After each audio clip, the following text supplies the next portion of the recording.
बिस्मिल्लाहिर्रहमानिर्रहीम, अस्सलाम वालेकुम। ये chapter number 8 the old man and the tiger. मैंने आप लोगों को इसकी रीडिंग करवा दी थी स्टूडेंट्स। ये चैप्टर एंड हो गया था। अब आप इसकी एक्सरसाइज पे आए जो बुक पे करनी है, ठीक है। यहाँ पे आप आ जाएं क्वेश्चन नंबर 2 में। देखें, answer the questions about this line taken from the story. ये लाइन कहाँ से ली है? स्टोरी से ली है। अब ये क्वेश्चंस हैं कुछ, इसके बारे में इसके आपने आंसर करने हैं। लाइन क्या है हम देखते हैं, let's see. He put down his eggs and stood very still. ये आपको नज़र आ रहा है, फर्स्ट पेज पे है ये line. He put down, last line से ऊपर वाला पैराग्राफ देखें। He put down his eggs and stood very still. ये कब हुआ था? जब झाड़ियों के पीछे से टाइगर की आवाज़ आ रही थी, तो तब उसने अपनी कुल्हाड़ी छोड़ दी और वो एक जगह पे साकत होकर खड़ा हो गया था। अब इसके बारे में कुछ लाइन क्वेश्चन हैं, सॉरी, ये आप देख लें। Who put down the eggs, किसने कुल्हाड़ी नीचे छोड़ी थी? जाहिर है वो वुड कटर जो था, the old man would cutter, उसने कुल्हाड़ी छोड़ी थी नीचे, ठीक है। नंबर सेकंड है, आप आगे राइट कर दें, मैंने राइट कर दिया है। Where was the person when this happen, जब ये वाक़या हुआ तो वो पर्सन, वो जो ओल्ड मैन था, वो कहाँ पर था? कहाँ था? इन द फॉरेस्ट, कहाँ था? जंगल में था। What made him stand still, क्या चीज़ ऐसी थी कि उसने एक ही जगह पर खड़ा हो गया, डर के एक जगह पे साकित हो गया। स्टिल जो है वो एक जगह पे हो गया। क्या चीज़ थी ऐसी कि उस ऐसा करने पे मजबूर किया उसको? तो वो एयर अलाउड ग्राउल, क्या था? एक बड़ी दहाड़ने की आवाज़ थी। अब एक एनॉर्मस रे, और टाइगर जैसे बड़ी सी आवाज़ निकालते हैं ना, वो उस तरह की आवाज़ थी कि जिसकी वजह से वो एक जगह पे खड़ा हो गया था। वट हैपेंड नेक्स्ट क्या हुआ? इसके बाद क्या हुआ था? A large tiger came out of the bushes, झाड़ियों के पीछे से एक जो बड़ा सा है चीता है वो बाहर आ गया। टाइगर जो है वो बाहर आ गया उसके बाद, ठीक है। ये क्वेश्चन इस लाइन के बारे में कंप्लीट हो गया। नेक्स्ट आ जाए question number 3। Who might have said the following,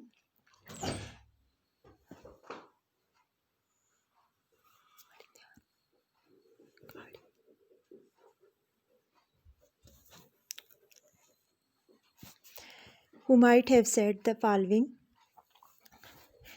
तो ये आप देखें, इसमें ये कुछ स्टेटमेंट्स दी हुई हैं कि ये कौन कहता है, कौन कह रहा है ये स्टेटमेंट्स, ठीक है। आपने आगे नेम राइट करने हैं। Don't ask me to do such a thing, ये कौन कहता है कि मुझे ऐसा करने पर मजबूर मत करो? कौन कहते हैं? ये ओल्ड मैन कहते हैं। कौन कहते हैं? Old man. उससे टाइगर को कहते हैं कि तुम इतने अच्छे हो, मैं तुम्हारे साथ ऐसा नहीं कर सकता, तो तुम जो है ऐसा मत कहो मुझे। आई कांट, सेकंड है, I can't help you cut the wood, I have too much work to do, sorry, I have too much work to do. अब वो दूसरी स्टेटमेंट क्या है कि मैं आज तुम्हारी लकड़ी काटने में मदद नहीं कर सकता, मुझे बहुत काम है। ये कौन कहता है? टाइगर। टाइगर कहता है, ठीक है। ये कौन कहता है? टाइगर कहता है कि मैं आज तुम्हारी हेल्प नहीं कर सकता, आज मुझे बहुत काम है। आई एम सॉरी, ये कौन कहता है? ओल्ड मैन कहता है, ठीक है।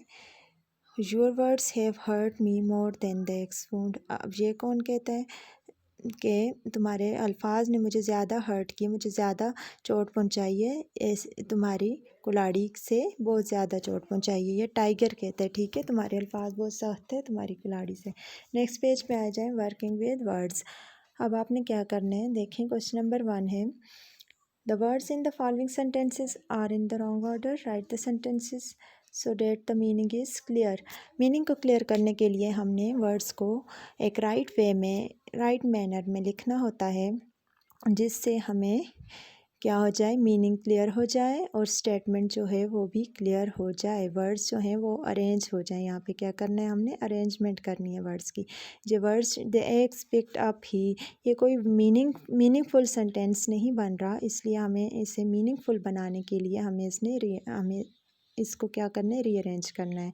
द एग्स पिक्ड अप ही, क्या होगा? He picked up the eggs, क्या होगा? राइट सेंटेंस मैंने ऊपर राइट कर दिया है। He picked up the eggs, उसने कुल्हाड़ी उठाई। सेकंड है, स्टॉप द प्रोइंग टाइगर इमीडिएटली, ये कोई मीनिंगफुल सेंटेंस नहीं है, ठीक है। इसको हमने करेक्ट ऑर्डर में लिखना है। The tiger immediately stop purring, यानी कि टाइगर ने एकदम से purring यानी कि हुर करना, हुराटना बंद कर दिया। Remember said words thinking I will use can my always about, ये भी जो है वो रीअरेंज करके हम इस तरह से लिखेंगे I will always remember what you said about my stinking skin. Then the stroked her tiger's man, ये भी मीनिंगफुल सेंटेंस नहीं हुआ तो इसे भी रीअरेंज करके क्या हो जाएगा the man stroke the tigers head. ठीक है, अब आप आगे देखें क्या है। आगे आपके पास क्वेश्चन नंबर 2 है what are these words, they all end with S E double S, S से ये एंड करते हैं। ये जो है इनका हम मीनिंग क्या लिखेंगे। ठीक है, ये क्या वर्ड्स हैं, इनको हम इनके बारे में क्या वर्ड आगे यूज़ करने के, ये जो स्टेटमेंट हमें दी हुई है इसका मीनिंग, इसके जो मानी है हमारे पास वो क्लियर हो जाएं। आगे हमने ऐसा वर्ड्स यूज़ करना है। The female of a tiger, आपको पता है टाइगर जो है चीता, उसका फीमेल, जो टाइगर मेल है उसका फीमेल जो होता है उसको क्या कहते हैं टाइग्रेस। क्या कहते हैं टाइग्रेस। आखिर में ये सारा है ना स्टूडेंट्स, आप देखें to try to give the right answer without having real knowledge, to try to give the right answer without having real knowledge, यानी कि किसी चीज़ के बारे में पता ना होना लेकिन फिर भी ये कोशिश करना कि उसका राइट आंसर दिया जाए। इसको क्या कहते हैं गैस, क्या कहते हैं गैस लगाना, यानी कि अंदाज़ा लगाना। इसके आखिर में भी ई डबल एस आ रहा है ना स्टूडेंट्स। अ डर्टी और अनटाइडी स्टेट ऑफ थिंग्स, यानी कि गंदी और अनटाइडी यानी कि ठीक साफ़ सुथरी नहीं होती, जो चीज़ें गंदी होती हैं उनको क्या कहते हैं मेस। क्या कहते हैं मेस, गंदी चीज़ें। यानी details of where someone lives, जहाँ पर कोई रहता है उसकी पूरी डिटेल्स, उसको क्या कहते हैं एड्रेस। क्या कहते हैं एड्रेस, उसका पता। यानी कि अ किंग्स डॉटर, एक बादशाह की बेटी को क्या कहते हैं स्टूडेंट्स प्रिंसेस। क्या कहते हैं प्रिंसेस, शहजादी। यानी कि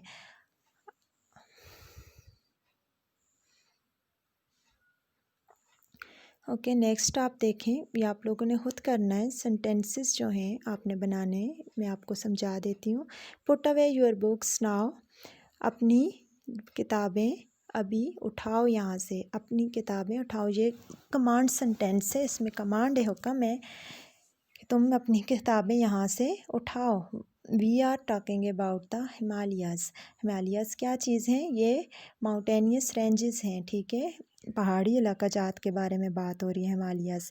हम किसके बारे में बात कर रहे हैं हिमालयाज़ के बारे में। Don't leave out my words, मेरे अल्फाज को, यानी कि मेरे अल्फाज को यूँ ही नज़रअंदाज मत करो।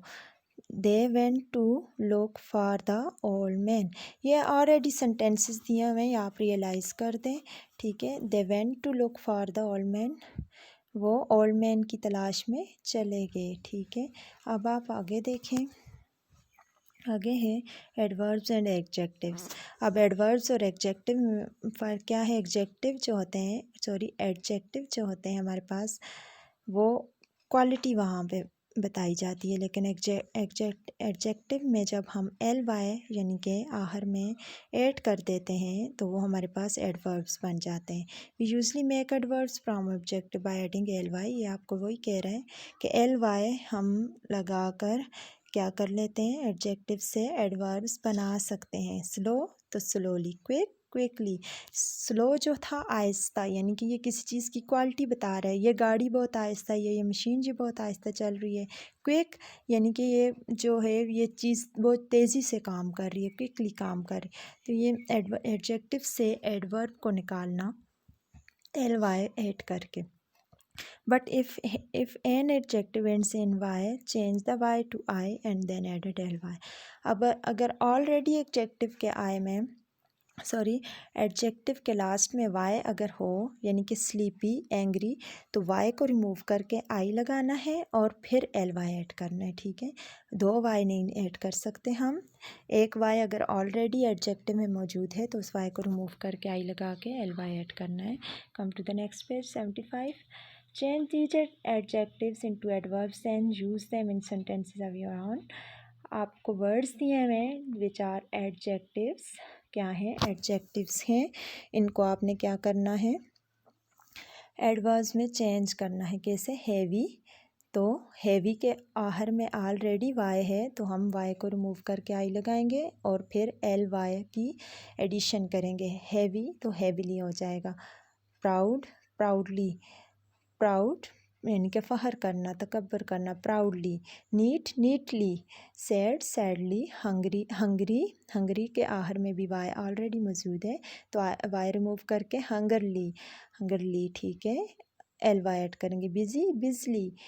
First, फीर्स्ट, sorry fees second form नहीं है, फीर्स सालम यानी कि क्रूअल, जुल्म, तशद्दुद करने वाला जो होता है।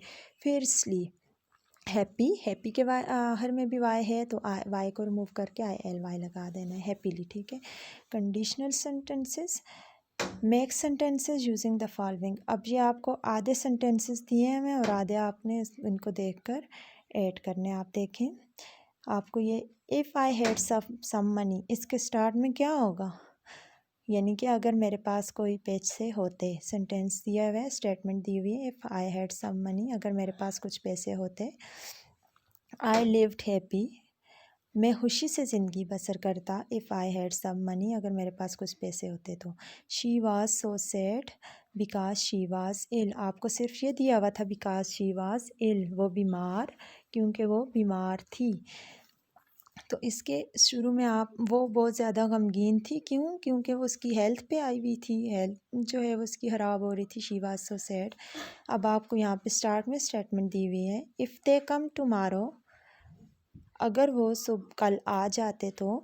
Then we will do heavy work easily, अगर वो कल आ जाते तो हम ये काम जो है, बड़ा काम आसानी से कर सकते थे। ज़्यादा बंदे होते तो ज़्यादा काम जो है वो कम टाइम में हो सकता है ना स्टूडेंट्स। अब आप, if she wins the cup, she feels proud if she wins the cup, वो बहुत प्राउड यानी कि फ़ख्र महसूस करती अगर वो ये कप जीत जाती तो। यहाँ पे आपकी एक्सरसाइज कंप्लीट हो गई है, ये आगे इतना इम्पोर्टेंट नहीं है तो आपने इसको अच्छे तरीके से करना भी है और फिर समझना भी है, ठीक है। Okay, take care of yourself, Allah हाफिज़।